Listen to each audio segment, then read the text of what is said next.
Continuing with the imagery, we go down with this famous story of the youth who lacked judgment.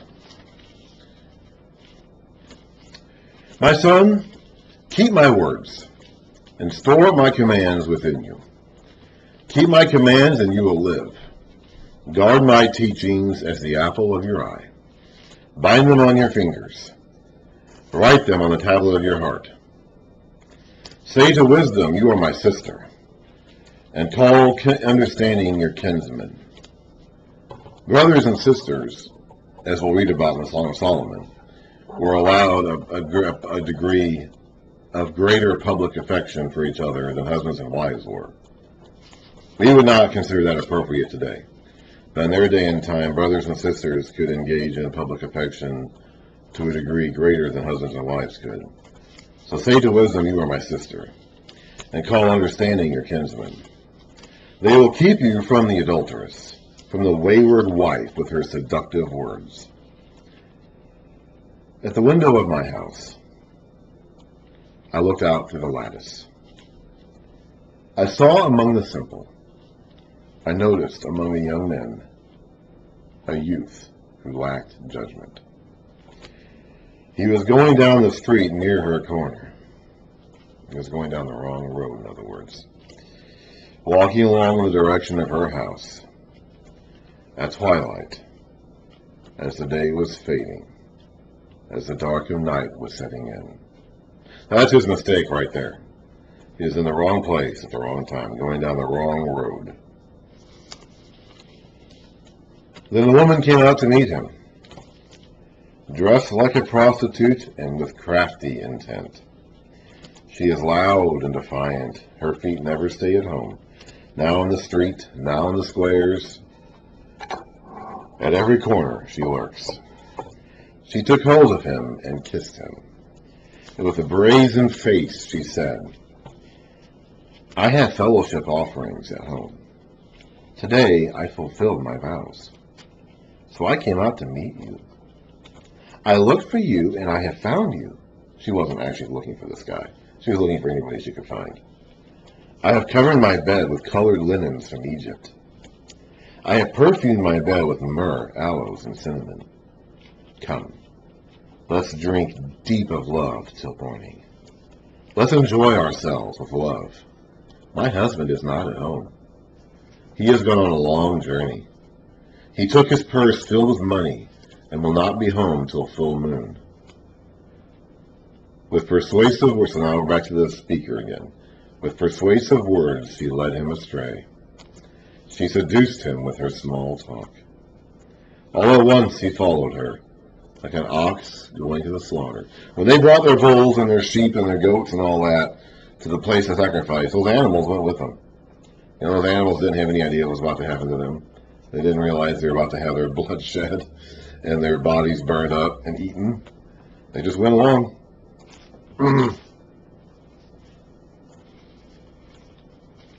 Like an ox going to the slaughter, like a deer stepping into a noose, till an arrow pierces his liver.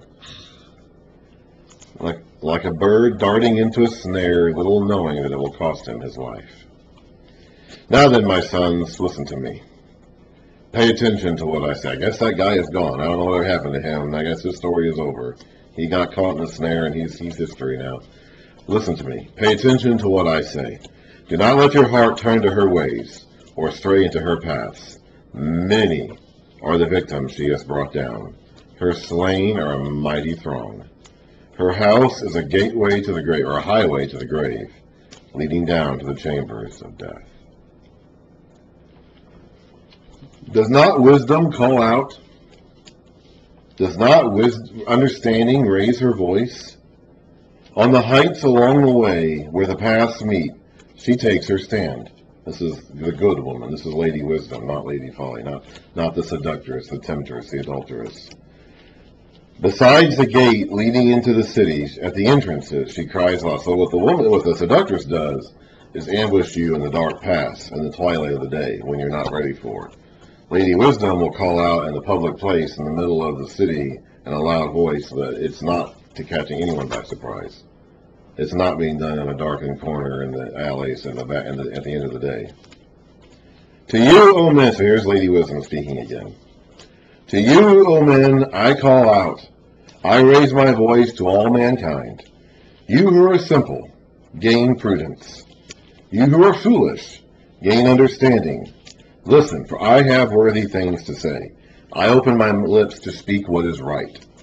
My mouth speaks what is true, for my lips detest wickedness. All the words of my mouth are just. None of them is crooked or perverse. To the discerning, all of them are right. They are faultless to those who have knowledge. Choose my instruction instead of silver, knowledge rather than choice gold. For wisdom is more precious than rubies, and nothing you desire can compare with her. I, wisdom, dwell together with prudence. I possess knowledge and discretion. To fear the Lord is to hate evil. I hate pride and arrogance, evil behavior and perverse speech. Counsel and sound judgment are mine. I have understanding and power. By me kings reign, and rulers make laws that are just. By me princes govern, and all nobles who rule on earth. I love those who love me, and those who seek me find me. This sounds a lot like the sort of stuff that God will say, huh? Or that Jesus will say in the Gospels. There's a lot of overlap here. And there's going to be even more so in a moment. With me are riches and honor, enduring wealth and prosperity. My fruit is better than fine gold. What I yield surpasses choice silver. I walk in the ways of righteousness, along the paths of justice, bestowing wealth on those who love me, and making their treasuries full. The Lord brought me forth as the first of his works. In the footnotes we say, or his way, his dominion, or the Lord possessed me at the beginning of his work, or the Lord brought me forth at the beginning of his work. So now we're going back to the creation story again. I said back when we read the creation story that we're going to get another version of this story in Proverbs, and here it is. Proverbs gives us a little bit more insight into what God did on the day of creation. Which we know then means that Genesis 1 does not give us the complete account of creation, because here's another one here in Proverbs 8. The Lord brought me forth as the first of his works, before his deeds of old. I was appointed from eternity, or fashioned from eternity, from the beginning, before the world began. When there were no oceans, I was given birth. When there were no springs abounding with water, before the mountains were settled in place, before the hills, I was given birth. Before he made the earth, or it's twice now that God gave birth to wisdom. Okay, God has feminine qualities in him too. Okay, God split himself, his qualities into two to make mankind male and female. We might, God may be, God, I guess, identifies as masculine, and Jesus, of course, took the form of a man. But God has feminine qualities in him. Half of what made up God went into female mankind when he made mankind in his image. So here we have twice now wisdom saying that God essentially gave birth to her at the moment of creation. Before he made the earth or its fields or any of the dust of the world, I was there when he set the heavens in place, when he marked out the horizon on the face of the deep, when he established the clouds above, and remember how we said before, and fixed securely the fountains of the deep.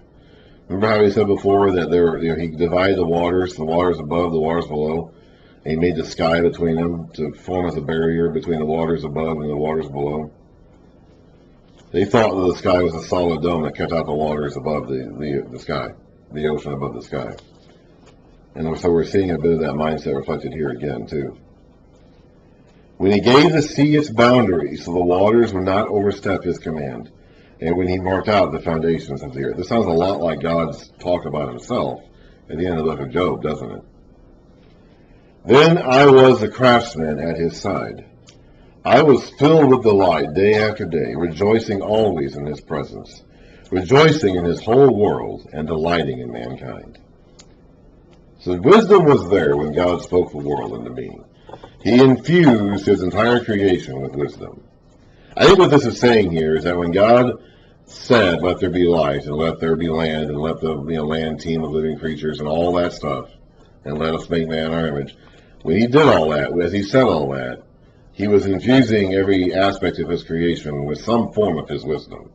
Now, only mankind, gets to have, personified this wisdom and seek it and acquire it.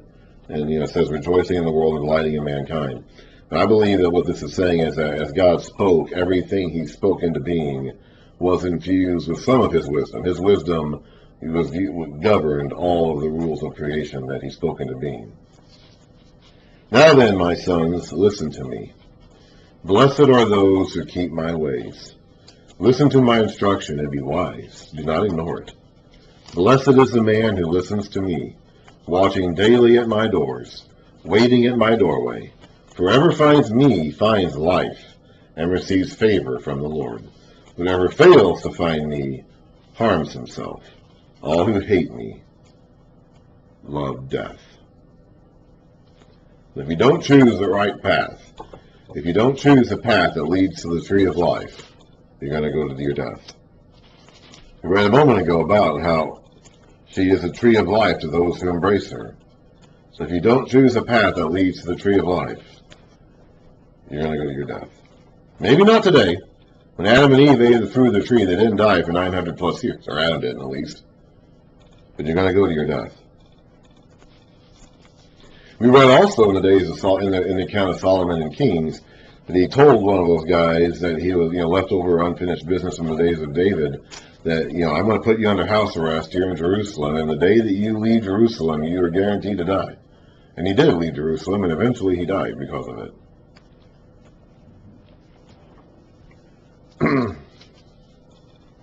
Wisdom. So now we're back to the speaker again, and that was Lady Wisdom. Lady Wisdom has given her appeal to the people. And she did it out in the public, out in the city squares, in the most open, broadest, most public place possible, and called out in a loud voice. Nothing secret, nothing hidden, nothing furtive about it. It was way out in public where everybody could see it, everybody could hear it. No one has an excuse not to be aware of it. So now the speaker is speaking again. Wisdom has built her house. She has hewn out its 7 pillars, so it's on a firm foundation. She has prepared her meat and mixed her wine. She has also set her table. She has sent out her maids, and she calls from the highest point of the city, "Let all who are simple come in here." She says to those who lack judgment. Now this sounds a lot like the banquet feast imagery that Jesus will tap into for some of his parables in the gospel, doesn't it? There is a strong overlap here between wisdom and God. Wisdom is being personified here as a lady. It's hard to say exactly what overlap there is, but there is a strong overlap between what we hear from wisdom here and what Jesus will say in the Gospels. Like this imagery here of the banquet, Jesus will tap into this directly when he gives some of his parables. So wisdom is somehow reflective of the attributes of God. She was there at the beginning when God spoke the world into being. He infused the entire world, all of his creation, with wisdom in some way or another. So somehow or another, this wisdom is associated. I don't think it is God. There is somehow some association with wisdom and God in this context. This is one of those things where it's going to be difficult for us to really wrap our heads around until we get there, and maybe even not even then.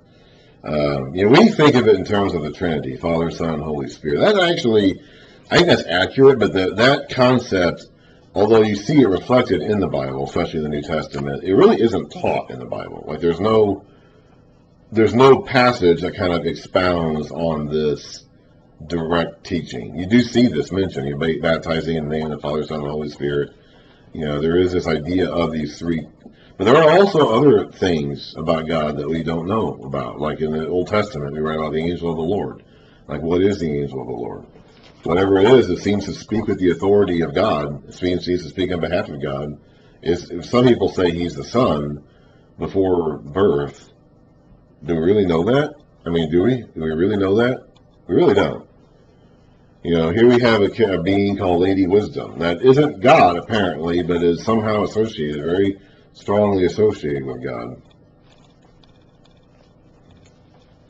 So if we try to say that we have got the idea of the Godhead, or the Trinity, or the manifest, the manifest existence of God understood, I think we're speaking a bit out of turn here. And I think there's a lot of things about the nature of God that is beyond our ability to really describe or explain. So here she was what she says. Let all who are simple come in here, she says to those who lack judgment. Come, eat my food and drink the wine I have mixed. Leave your simple ways and you will live. Walk in the way of understanding. Whoever corrects a mocker invites insult. Whoever rebukes a wicked man incurs abuse. Because by and large, people don't like being told when they're doing stuff wrong. Okay? That is a common characteristic of human beings. It has been to Adam and Eve in the garden. They shirked responsibility when they were questioned about it by God. From that time until now, when people get questioned about things they're doing wrong, they do not like to admit it. They do not like to say they were wrong. They do not like to admit that they just don't. Okay, human beings just do not do that. Instruct a wise man, and he will be wiser still. Teach a righteous man, and he will add to his learning. Some people do. Some people will accept correction and rebuke when it's pointed out to them. Most people won't, but there's the ones who listen to wisdom, those who follow the path of righteousness and seek to continue to follow that path, will accept correction when it's pointed out to them. Most people, however, will not. The fear of the Lord is the beginning of wisdom, and knowledge of the Holy One is understanding. For through me your days will be many, and years will be added to your life. If you are wise, your wisdom will reward you. If you are a mocker, you alone will suffer. The woman, now this I guess is going back to the speaker, the king, the father. The woman, Folly, there's Lady Folly now, is loud. She is undisciplined and without knowledge. She sits at the door of her house, on a seat at the highest point of the city. So she doesn't go to the city squares. She just sits at the door of her house and calls out to those who who pass by. Calling out to those who pass by, who go straight on their way. Let all who are simple come in here, she says to those who lack judgment. Stolen water is sweet. Food eaten in secret is delicious. But little do they know that the dead are there, that her guests are in the depths of the grave. So we have contrasted the two approaches, personified in the form of these two women, Lady Wisdom and Lady Folly. Again, these are not literal, actual women, but these are two concepts, two approaches, two paths we can take, two choices we all have to make in our lives that are personified in this book, in Proverbs at least, as these two women, Lady Wisdom and Lady Folly. One path leads to life, one path leads to death. It was the same choice that Adam and Eve had in the garden, and it's the same choice we've all been presented with ever since then. The way to eat of the tree of life today is to follow the advice of Lady Wisdom and live in her house and avoid the path that leads to Lady Folly. So next time we're actually going to start reading the Proverbs themselves. In chapter 10, we actually get into the Proverbs. And so we'll start doing that next time. And that's going to last up through chapter 29. I'll talk about that whenever I start the next video, actually, and get into the Proverbs themselves.